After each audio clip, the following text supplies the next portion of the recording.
Welcome to another edition of the Best Business Minds, where we interview business leaders and academics that write thought-provoking books. I'm Marc Kramer, a serial entrepreneur who consults with family businesses and entrepreneurs. Please allow me to introduce you to our author guests today, Lele Sang and Karl Ulrich, authors of Winning in China. And I have a special affection for these two because they are connected with the Wharton School, and I spent 10 years working for the Wharton School. So welcome to both of you. And what I'd like you to do is, if you could each give a little bit about your backgrounds, that would be great. All right, Sure. so Go ahead, Carl. All right, so my name is Lele. I'm a global fellow on the Wharton School.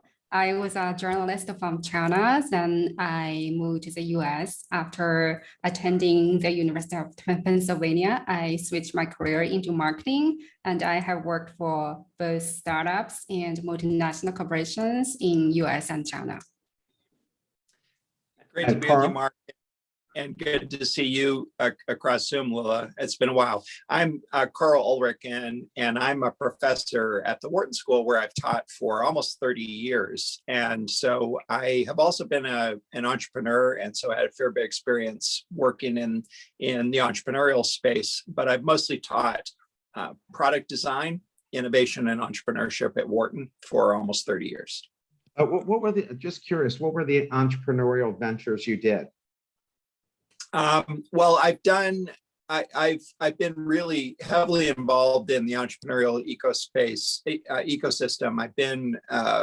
I founded 6 companies, 3 of which have been modestly successful. None of you whom you've probably heard of, but I founded a company called TerraPass, which became the leading retailer of environmental offsets for greenhouse gas emissions in the world, and then a personal transportation company called Zooter, and we make scooters, and we will ship scooters today. We've done that for 22 years. Wow, I got to get one of those scooters.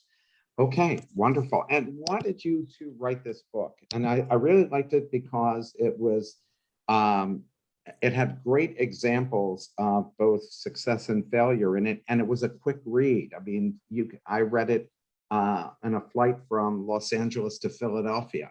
So it was that kind of book that it was great with lots of good information, but you could get through it relatively quickly. So why did you two write this book? So I can start with this. As I said, I was a journalist in China covering business and politics. Then I moved to the US, finished school, and switched my career.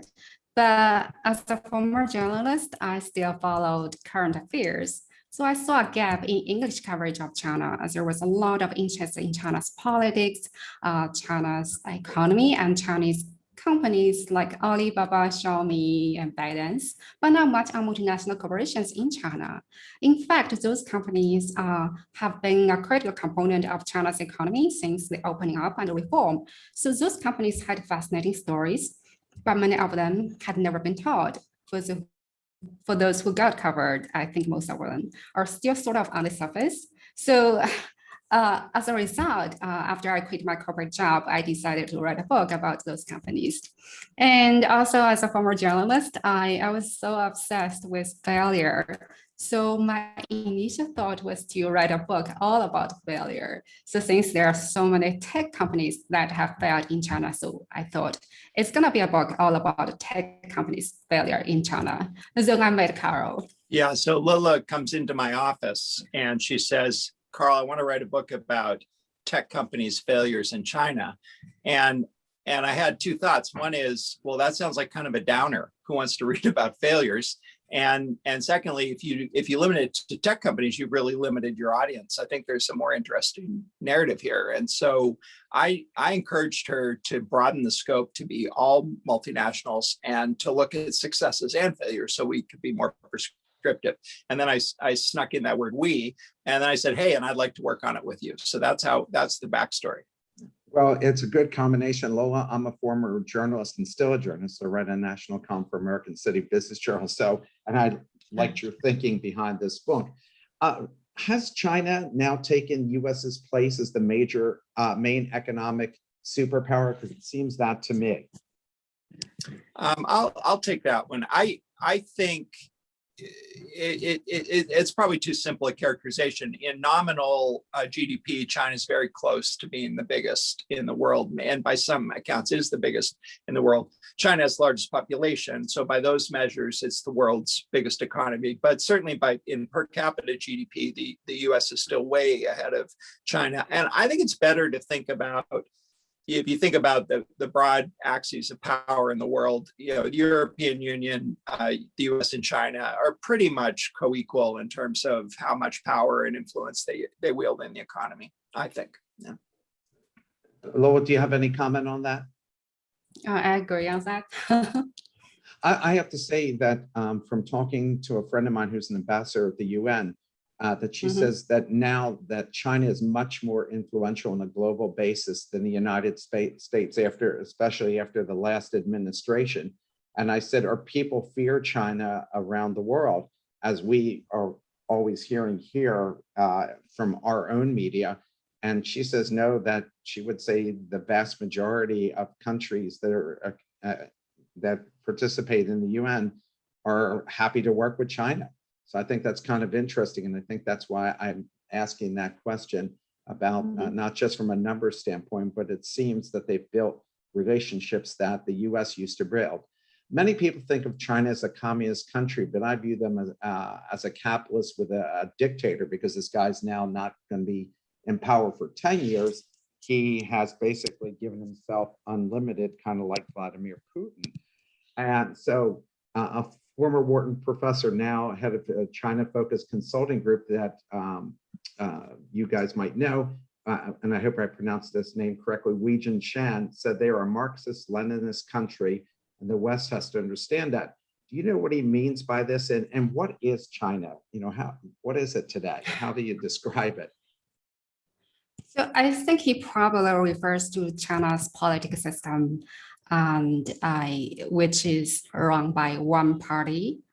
Like it or not, the system does have some advantages when it comes to infrastructure development, poverty reduction, or even constraining of COVID-19. When the party adopted a very aggressive approach, and it worked. So I think in terms of whether we are a communist country or a capitalist country, I think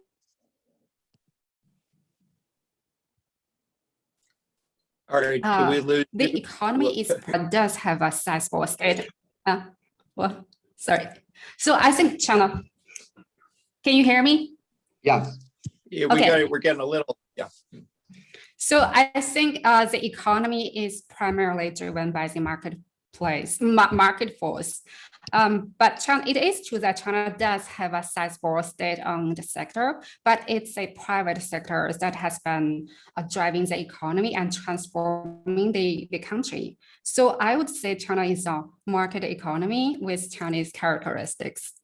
All right, so I got to get the American answer to this. I've spent a lot of time in China. I would say what you see in the economy is pretty nearly purely capitalist. I mean, it's very capitalist system. A lot of free enterprise, a lot of private capital, and all the market forces you tend to see in a market economy. You see, exhibited perfectly, essentially, in China. However, I would add two things. One is there's a very strong socialist element to the state. And people value that, right? So education, healthcare, housing, retirement, there's all kinds of social elements that I think the people of China largely support and have been pretty effective. And then, of course, on top of that is an authoritarian single party government. But Mark, I would characterize the government a little bit differently. I think while Xi Jinping clearly wields an iron hand, he relies on two things. One, he does have to have the support of the party, which is essentially an internal democracy. And then more significantly, I think, relative to this point, is the Chinese system has worked the way it has because the people have prospered.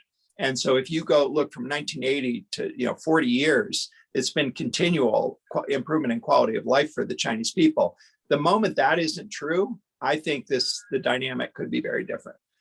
Which we're seeing in our own country as the dynamic has changed drastically as our own middle class has shrunken. So we're seeing that pushback too. For years, companies and even our government have said the Chinese are imitators, not innovators. Yet I read in a recent edition of the Harvard Business Review, I should have read this in the Wharton one, right? Wharton magazine, that because of their focus on science and math, they're starting to out-innovate the rest of the world. Are they now entering the world of world-class innovators? I want to start on this one too, Lele. I taught a course on for 5 years in China with Wharton MBAs on innovation in China. And I came to a very different understanding. I think if you're a smart, ambitious young entrepreneur in China, you go where the money is. And certainly from 1980 till 2020, the money was in doing obvious things, just basic things. Everything that had happened in the West for the previous 150 years had to be done in China. And to not do those things would have just been stupid if you're an entrepreneur, because there were just so many obvious things to do. And as the obvious things have gotten done, Chinese companies have innovated like crazy. And I think anyone who takes a 2,000 or 3,000 year view of China realizes that the notion that China doesn't innovate is ridiculous, right? China had a 150, 200 year period in which it closed itself off from the West. That was a really critical period for sure. But the idea that there's something cultural that China as a country doesn't innovate, that seems pretty laughable to me. Yeah, I had read prior books that China had always had an entrepreneurial culture prior to Mao taking over the country. Right. Lola, you were going to say something. Yeah, so I just want to point out, even China has been, I think China has been innovating in many ways in different places. Even in the past, when the Chinese entrepreneurs took a playbook from the West and created similar ventures and homes, there were still innovations, but they are pretty much business model innovations and application innovations. For example, China's tech giant Tencent has a instant messaging service called QQ. QQ is a clone of ICQ, a product from Israel. So, in the past, but Tencent takes its idea and develops a completely different business model for the product. In the West, internet companies make money, usually through advertising like Google and Facebook. But what Tencent does is to provide online games to those QQ users and then persuades them to buy service added to buy costumes or fancy weapons. So this is how Tencent makes majority of the profit. But so this model, other companies in other markets have tried to imitate this business model, but none of them have ever succeeded. So that's the example of the business application innovation. Oh yeah, and you've got some great things that you've written throughout your book, giving these kinds of examples about how other companies in China have succeeded and basically have run away from the competition and blown them out. In your book, you mentioned how Amazon entered the Chinese market thinking they would own it, but in 12 years, they basically tapped out. Lola, what happened there? So actually, there's many reasons that Amazon failed in China. It's like a death by 1,000 cuts. But our research shows the fundamental issue is Amazon's iconic flywheel didn't work in China. Flywheel is something that Jeff Bezos initially wrote down on a napkin. It later became the playbook for Amazon's operation in many markets, and it worked almost flawlessly, but except for in China. So why is that? Because the key components of Amazon's flywheel include its vast selection of goods, fast delivery, and competitive pricing. But in China, Amazon's selection was much narrower than its competitors' offerings, and its competitive pricing was threatened by Chinese Chinese rivals JD and Alibaba. They either launched price wars or created shopping festivals, including the famous Singles Day, to offer big discounts to Chinese consumers. And its faster delivery was outperformed by JD when JD launched its own logistic network that combined both the strengths of Amazon and UPS. So when the key components of Amazon's flywheel fell apart, so the flywheel, of course, didn't work. So, but I think what's even more interesting about the Amazon case is the mentality. I just believe the flywheel would work in China. It was a matter of time that China would conform to the global standard. So this mentality actually primarily came from Amazon's leadership principles. So these are Amazon's cultural, Amazon's value. So one of them was leaders are right, allowed. So if you look at Amazon's history, it's really difficult to argue with that. Jeff Bezos has been challenged, questioned, or even laughed at when it came to critical decisions like Amazon web servers, Kindle, and fulfillment by Amazon. But almost every time he was right. So his people just naturally wanted to believe that he's right about China, but unfortunately he's not. I would add two things.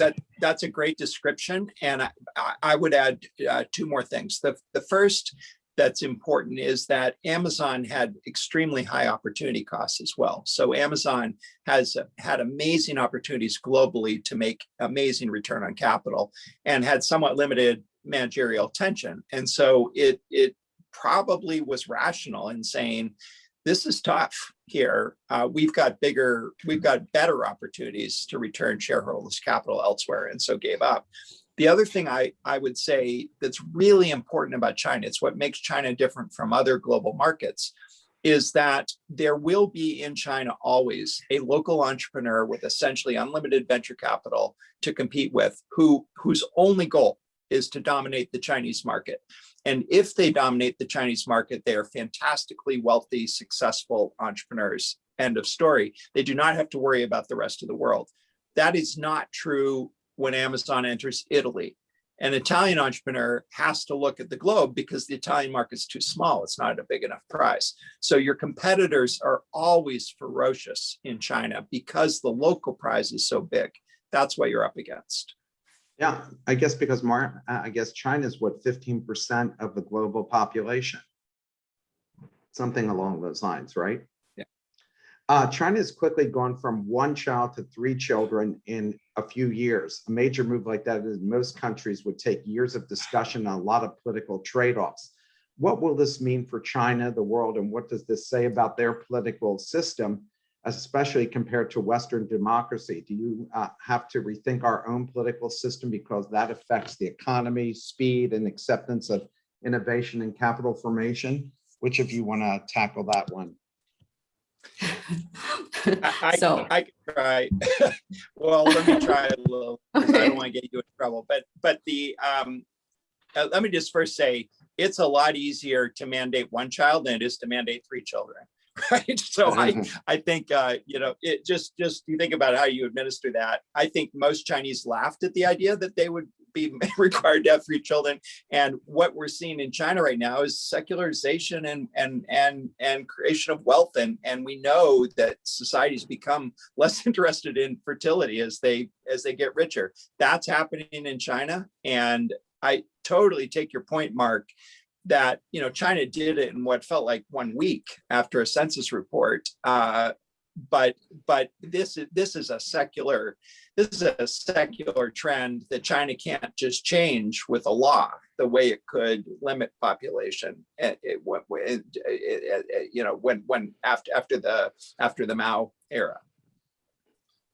Lola, do you have any comment on this, or we can go on to the next question? Yes, I agree with Karl. Shortly after the policy was announced, there was a widespread mockery on China's social media.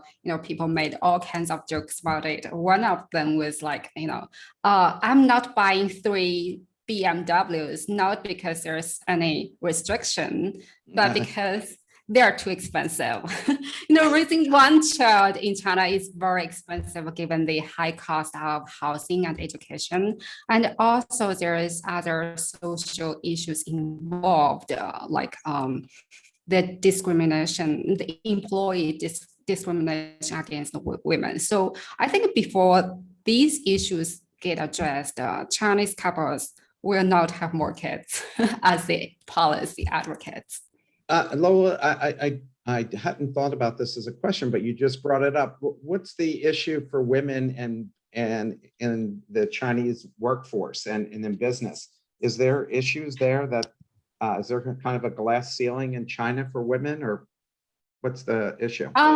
So normally companies do not want to hire women who will give up birth to a child. So because they will have to take their leave, and so that's why there is always employment discrimination against women.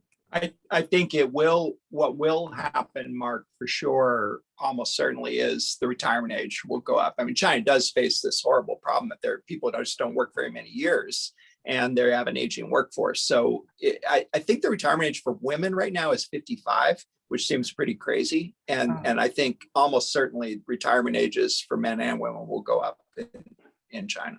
Oh my gosh, I don't know how they could afford that. And Europe has that, and Europe has shown that, right? Like Italy and Greece and France have to change it, and there's great pushback because people want to see it earlier, but it's not economically feasible. How is the US and European systems of doing business different than China? And with their growing influence, how will the world have to change to compete? I think one thing I'd like to point out is the China speed. The Chinese market operates at high speed, sometimes even feels like 10 times the speed of a more mature economy. So Chinese companies respond to opportunities in days, not months or quarters. So they can emerge and become major threats almost overnight. So think about Chinese e-commerce firm Pinduoduo. It only took Pinduoduo 3 years from inception to IPO, raising billions of dollars. So you can imagine that speed. So another thing I think is Chinese market actually is more tolerant than the US or European markets. Emobi is a company that we covered in our book. It's an Indian mobile advertising company. So when in the early days, when Emobi's products crashed when the Chinese customers were using it, it would have been a big disaster if it had happened in the US. But the Chinese customers just let the company fix it and continue using it. So that's why I think the Chinese market is more tolerant of mistakes and errors. Much more forgiving. Yeah. Karl, did you have a comment on that? I was just thinking about it. I mean, I think the playing field, I should say some of the success factors in China, speed, and I would argue the work ethic and hustle of the young workforce have been really remarkable. So I am tired every time I go to China. I meet with Chinese entrepreneurs who will every night have two business dinners, right? And they keep them to like an hour. There's this total myth that there are these long bureaucratic dinners in China. That's gone away. It is unbelievably fast paced. And I look at young people, young entrepreneurs, people working in companies, they work crazy hours and they have no life by US perspective. I don't think that's sustainable. And I think at some point we're going to see people question that kind of effort and that kind of, those kinds of hours for sure. I just think there has to be some leveling out there globally, but for sure, the last 10 years, it's been a huge advantage for China. You mentioned 4 ways a company might succeed in China. What are they? And either one of you could answer that question. I would say well, let me answer a slightly different questions. We've argued that there are we have a framework. There's a set of factors that contribute to success, and we've argued that there are three necessary conditions. I'll just tick them off very quickly. There has to be a market for what you're selling, obviously. You have to have a legal charter to operate, and you have to show up to the party with the assets and capabilities, which we call alpha assets, to win. And if you don't have those, you don't have any business. You can't be in China or have no business being in China. But once those things are established, then there are really five things, five managerial decisions that contribute to success. You have to have sufficient will and commitment. You have to put in place a governance structure that is agile. You have to have a leadership team that's capable. You have to have a strategy that's effective against local competition, and you have to tailor your product to the Chinese consumer.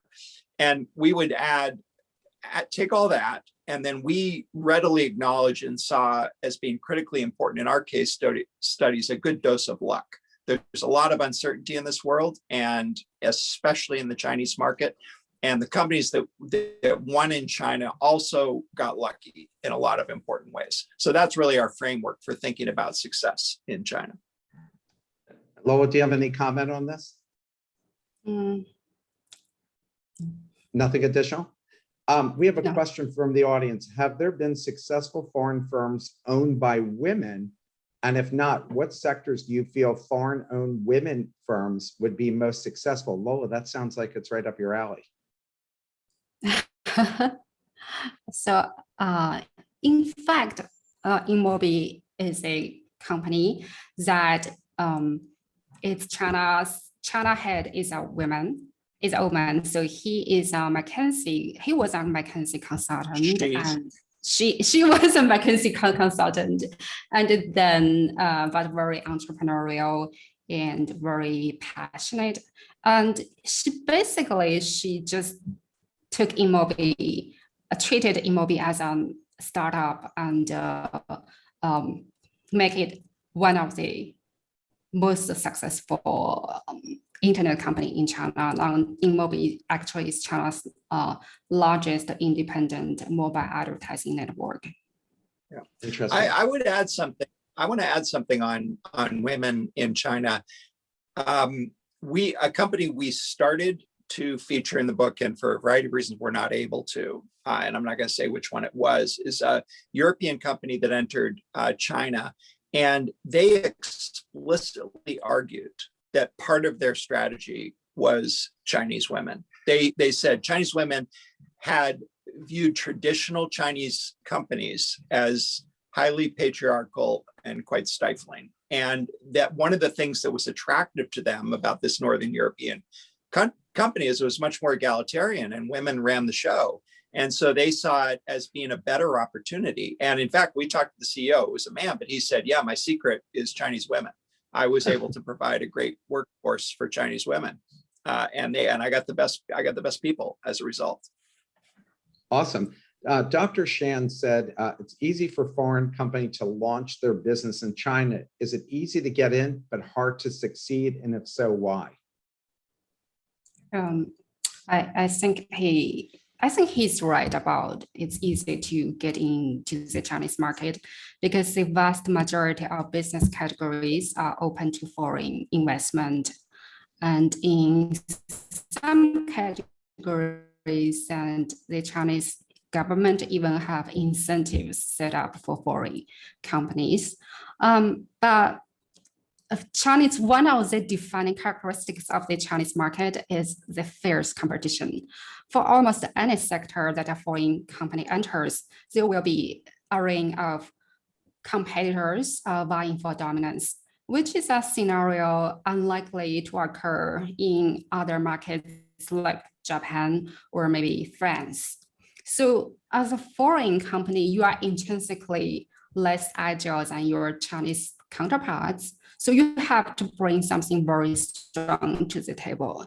For example, when Inmobi entered the Chinese market, it was up against over 100 Chinese competitors, including the venture-backed startups and Chinese tech giants like Baidu and Tencent. So Imobi, what Imobi did was to bring out technology from India, which was not perfect, but outperformed most of the Chinese competitors at the time. And meanwhile, it also developed other competitive advantages. So in this way, it could thrive in China. Karl, Yeah, do you have anything? I would add, I agree with Lele that just from an administrative and legal standpoint, there are relatively few barriers. Sure, if you're Facebook or Google, there are barriers, but for most companies, there are relatively few barriers. And I think one of the reasons that it's hard to win is that there's a lot of local capital, and companies can afford to lose money for a decade. And Wow. so that's what you've got to be prepared. Yeah, that's what you got to be prepared for. So you look at Didi and Uber. Didi's, who's just going public, I think this week. They 10 years. They were willing to lose money for 10 years to beat Uber, and that's a very tough thing to compete with. Yeah. That's like a biotech company, where you can lose money for that long. American VCs and angels do not have that kind of patience or that kind of capital that they can just plow ahead for years to come. Karl, when we were younger, you had 5 years to break even in a business, and now it's essentially a year and a year to profit, 2 years to profitability. That's Yeah, gotta be an advantage. but I think there's some really notable examples even in the US. Amazon is the most notable. People say Wall Street has only a quarter to quarter perspective. I don't really think that's true. They believed the Amazon story, that there would come a day when Amazon would own the world, and that day has come, by the way. And people suffer. People were willing to put up with losses for really almost 20 years with Amazon. But they kept growing, and I think that's the same with Elon Musk. Elon Musk showed that there's a great path ahead. So I think everybody's always willing to say, okay, we'll finally figure out how to make this profitable, but the revenue keeps going up. A question from the audience is, how big a role does non-market strategy play into the success of a business in China?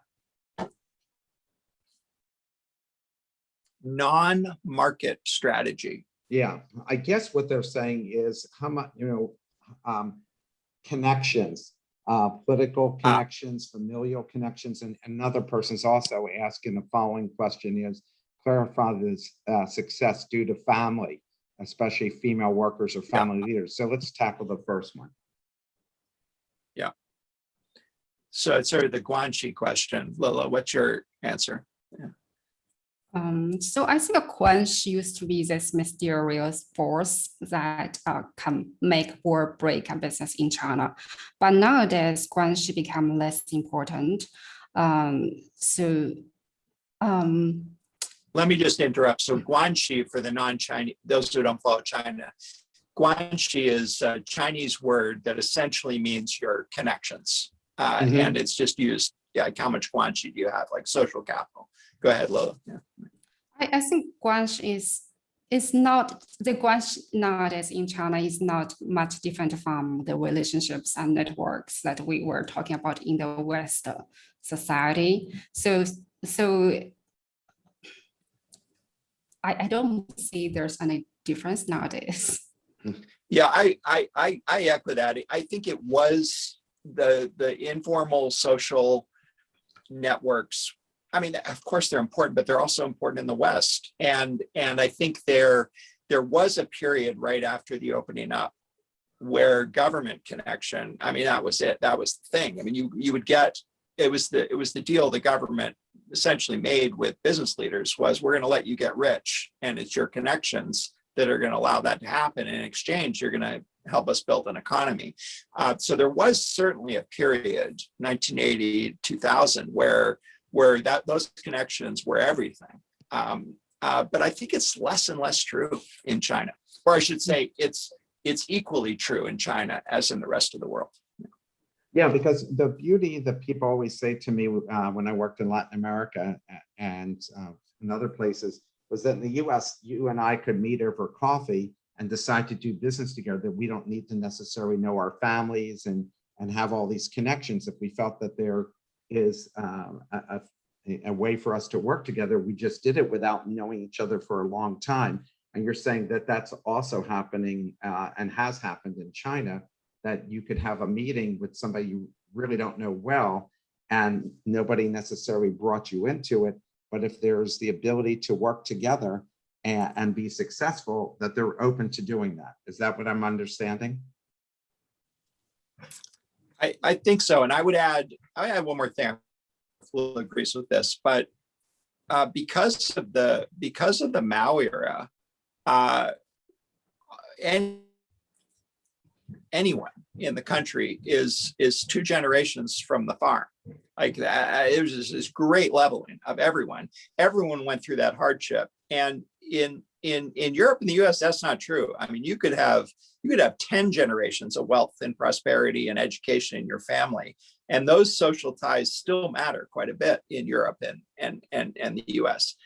I mean, of course, there's still some of that in China, but there is a sort of sense of leveling that happened, in 1950 and 1980, that makes the sort of obnoxious and unfortunate social status less prominent in China as it is, I think, in the West.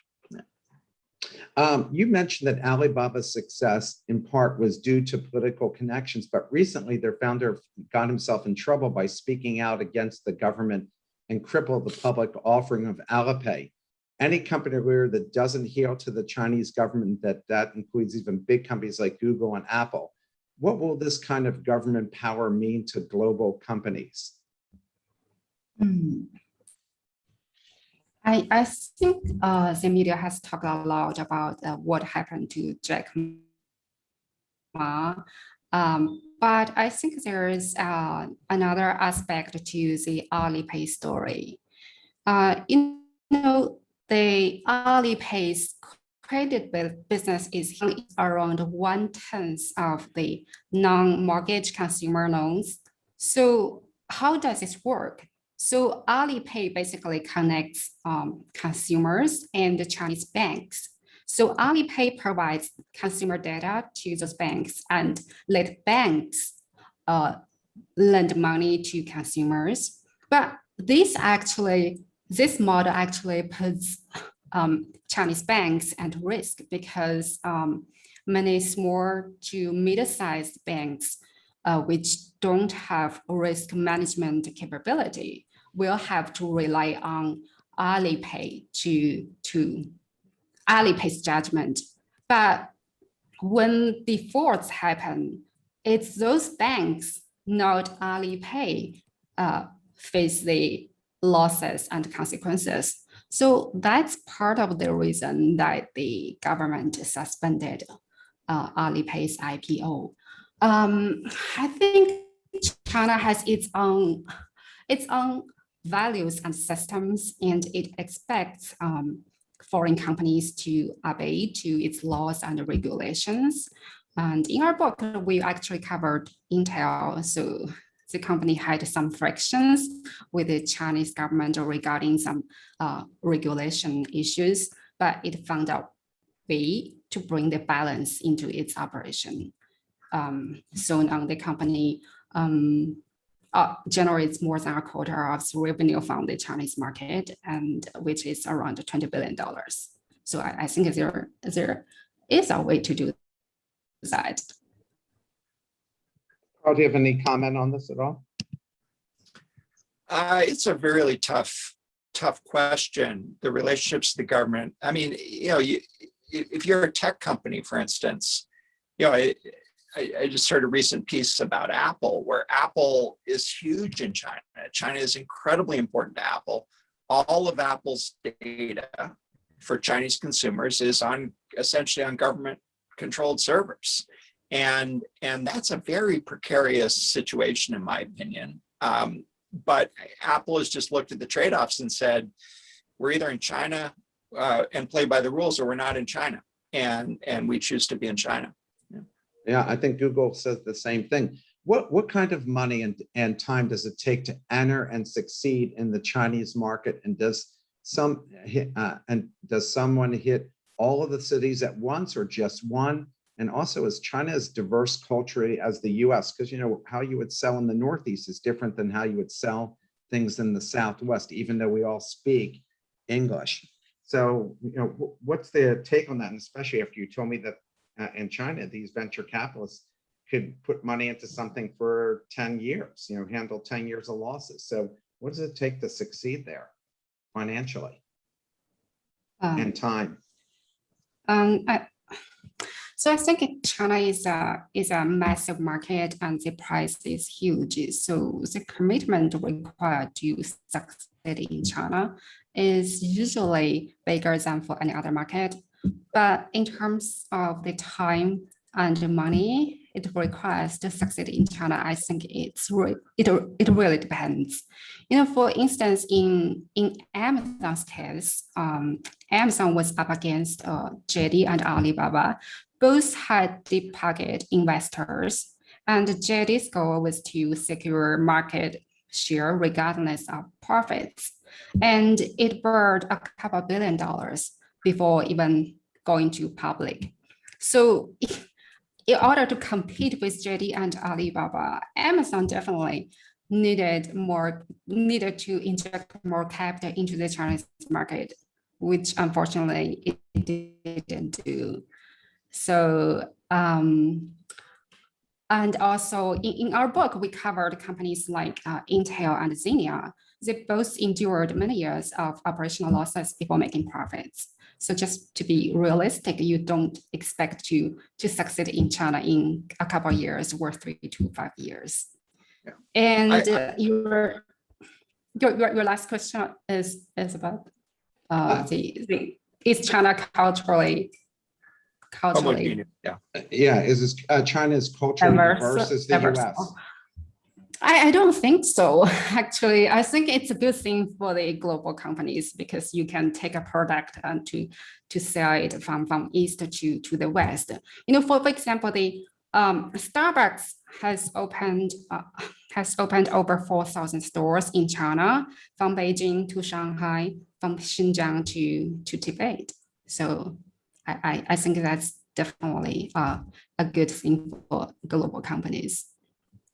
I want to add two things, Mark. First, I think the first question on the level of commitment required really depends a lot on the business you're in and the capital requirements. But I think any business can design a strategy. It's one of the things we lay out in the book, in which you can make an early move, assess the results, and then decide whether you're going to make further investment. So, for instance, Xenia was able to enter China through a partnership arrangement with a single store and just see how it went. And then when they saw it went very well, they were able to expand.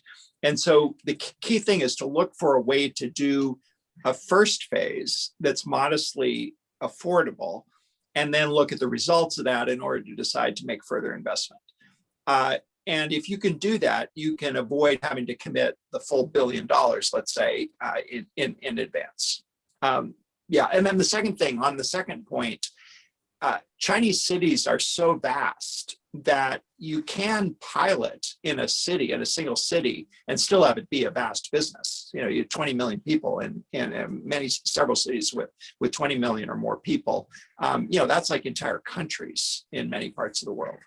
Yeah, one of my neighbors in my building here, I live near the art museum. Her father was mayor, she says, of a mid-sized town. And she said 4 million people for him, mid-size.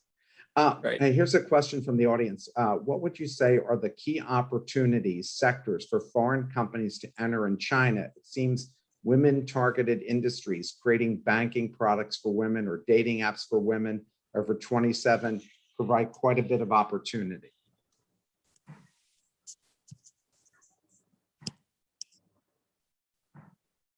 Lele, do you have an opinion on that? I'm just thinking about the dating apps things. Okay, while you think about the women targeted business, I would say an easy answer relates to this concept of alpha assets that we have, which is if you have something that's highly valuable and truly unique globally. So let's take an example, Intel. Intel had a semiconductor technology no one else in the world had, and people needed it in China. So there's only one Intel, but you can think about it the same way. What is it you have that can't be replicated, that can be valuable, that's valuable in China? That could be a paint pigment. It could be, it's probably a technology. It's probably a way of doing things technologically that can give you the so-called alpha asset to win, at least initially. And then you've got to think about how to expand from there. I'm wondering this, how does somebody mass market a product there? Like in the US, you can buy email lists and you can do it. It's not the best way, but is a way to go and do it. And of course you can advertise on Google and everything, but do they have things like, buying email lists in China? How does that work if you're looking you got a new product, nobody even knew you existed, and now you want to market it out? How does that happen in China to get traction? I would say email is now the main communication approach that people use in their work or daily life. So, but in today's China, many industries still rely on salespeople to do the cold calls or visit their customers on site. When Chinese companies like C-Trip, which is an online travel company, when C-Trip started, it hired a lot of salespeople to go on the street to hand out the promotional materials. So it's really hard to imagine that an internet company would spend a lot of money on offline promotions, but that's the way that Chinese companies operate so different from the counterparts in the West. Yeah, I would say, Mark, one thing that's fairly notable. First of all, it's fairly similar in the U.S. as well. Email doesn't work in the U.S. either now, really. But in China, the system that they call KOLs, which is key opinion leaders, is a little more structured than it is in the U.S. So there's really only one social media channel, which is WeChat, and interestingly, there are relatively few commerce platforms, so-called Taobao and Tmall, which are the commerce platforms, kind of the Amazon of China.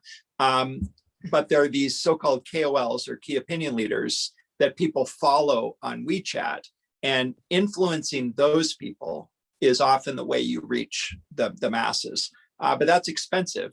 They are the gatekeepers, and they are expensive to engage. But we have the same thing in the US, right? We have YouTube stars and TikTok stars and so forth, who are our key opinion leaders. You write about legal issues that companies have to think about, and what are the most essential, and how do you identify the right legal talent to guide you through this?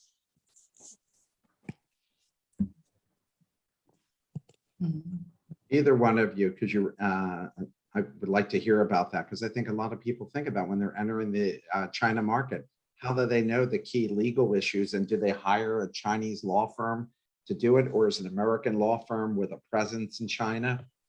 Yeah, I mean, if you're a big company, the typical approach is your big company law firm will either have its own office or an affiliate in China. And that gets coordinated across the legal teams from the US. How about for entrepreneurs? How about entrepreneurs who want to enter the Chinese market? Because I think most of my listeners are entrepreneurs. Yeah, and I would say entrepreneurs have less to lose. They can take bigger risks, and they're going to likely network into a Chinese law firm to help them with that. But even entrepreneurial firms, I'm an investor in a startup in Shanghai, but owned by a U.S. It's a wholly owned foreign entity owned by a U.S. company, and our Silicon Valley law firm has a partner in Shanghai that helped us coordinate that. So even a not small entrepreneurial firm, if you're in the U.S., you're going to start with your U.S. law firm, who will probably have an affiliate in China. Okay. How strong, and here's a question from the audience, how strong is China's enforcement of patents? Will courts give foreign firms a fair shake when suing for infringement? And we know from years past that China required the migration of your IP and ownership to Chinese companies. So can you talk about that? I'll talk about it. I have fairly strong feelings about it.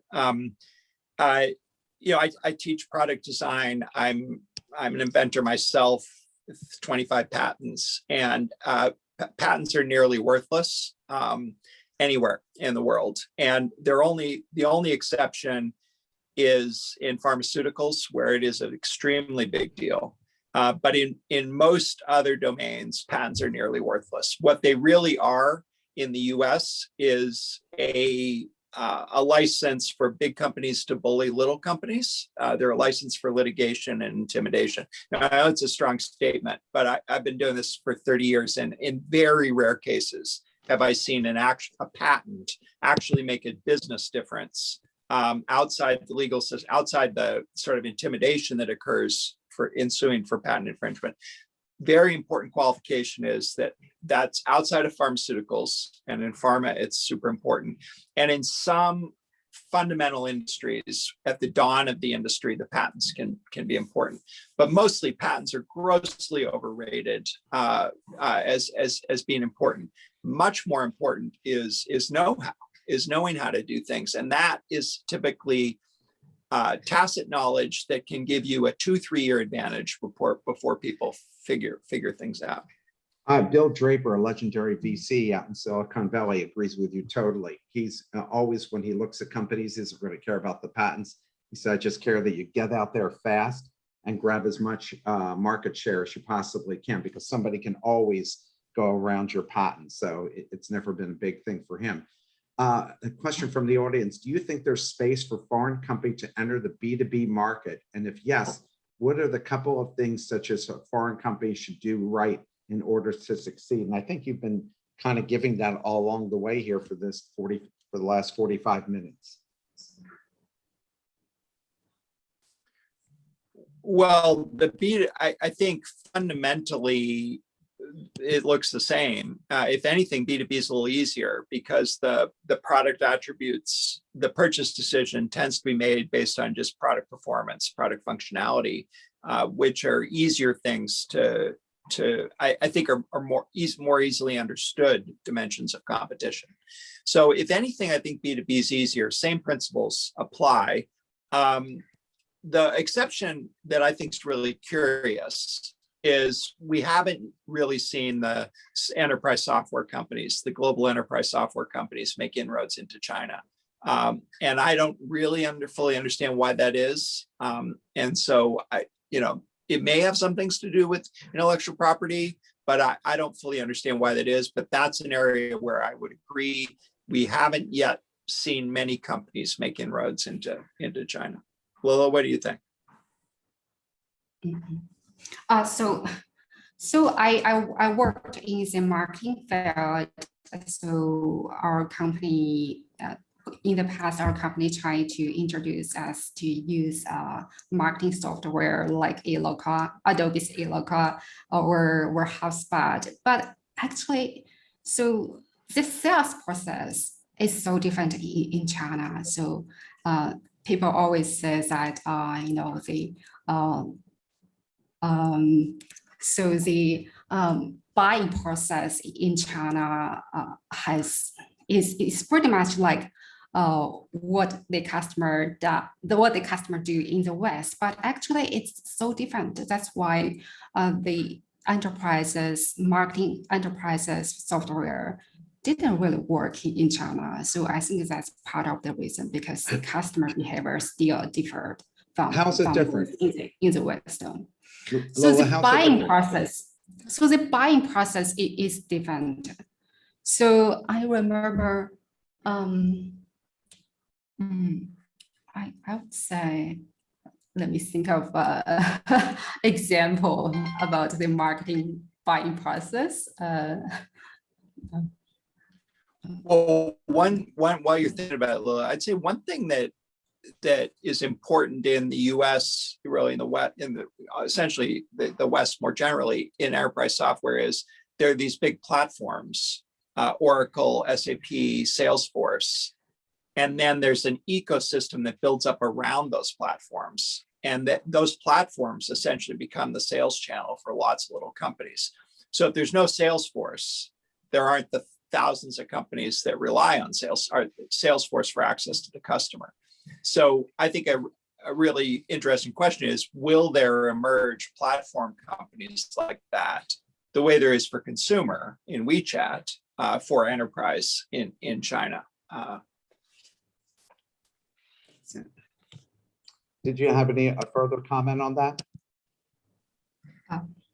Okay, so now let's talk about one of your examples in the book about successes and failures. Why did Royal Caribbean make it and Norwegian Cruise Lines fail? Because they're kind of very much the same. Lola?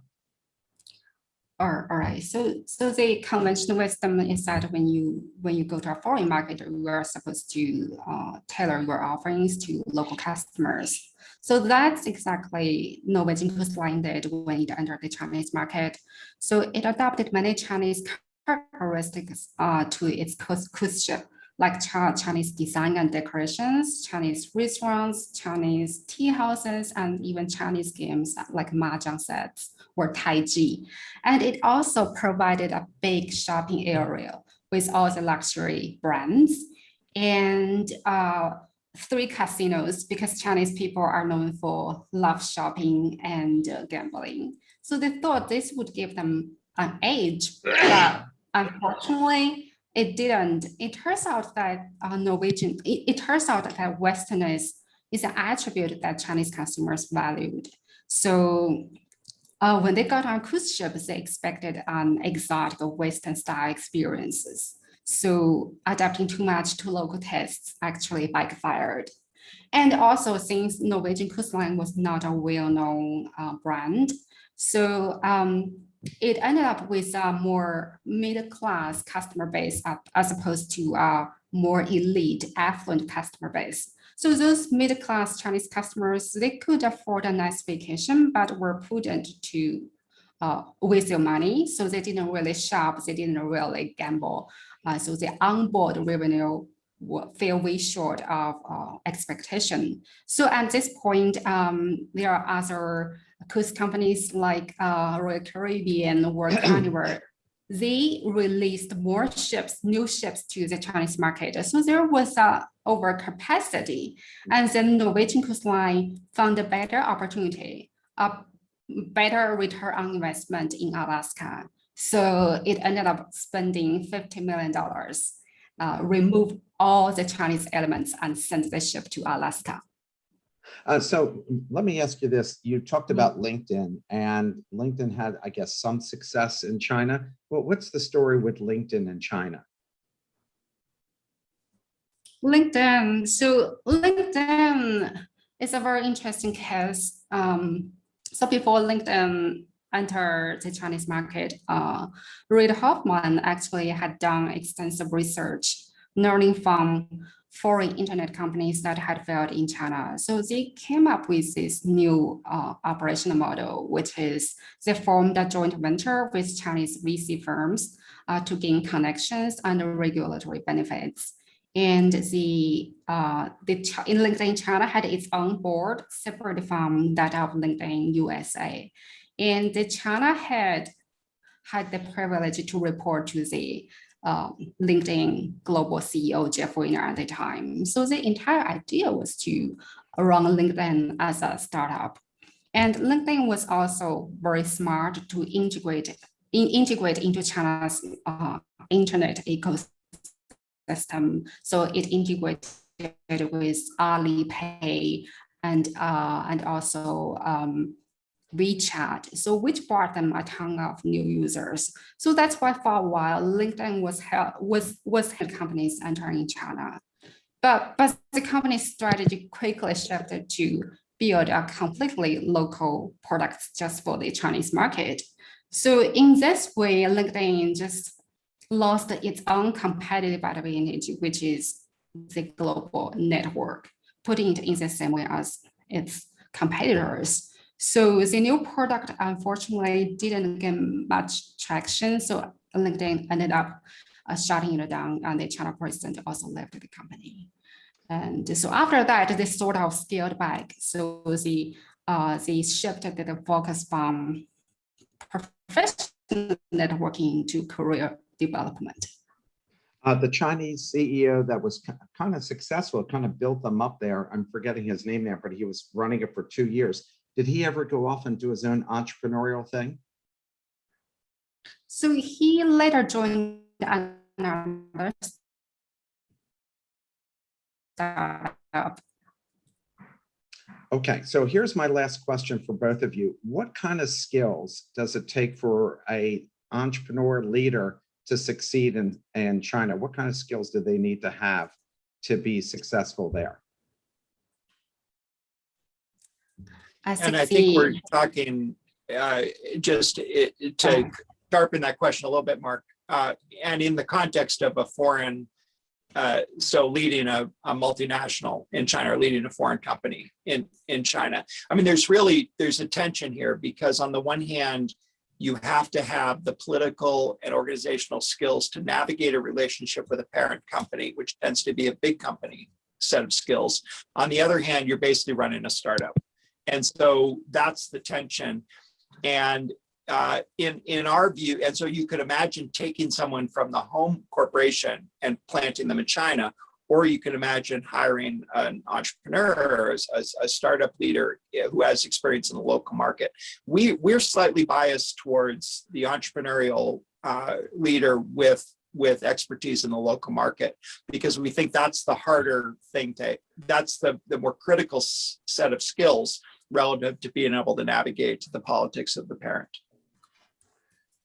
Lola, do you have anything to add to that? He explained it well. Well, the book is great. I want to thank you both for coming on today, and Lola for staying up so late in China. I hope the book is very successful for both of you. And Lola, I hope you'll be writing other books that we can bring you both back on. Everybody have a great day, and thank you again for coming in earlier. I know people were used to it being 12 to 1, but we were glad to get these two at this particular time of the day. Everybody have a great weekend, and I'll look forward to seeing you next week. Thanks, Mark. Thanks. Take care.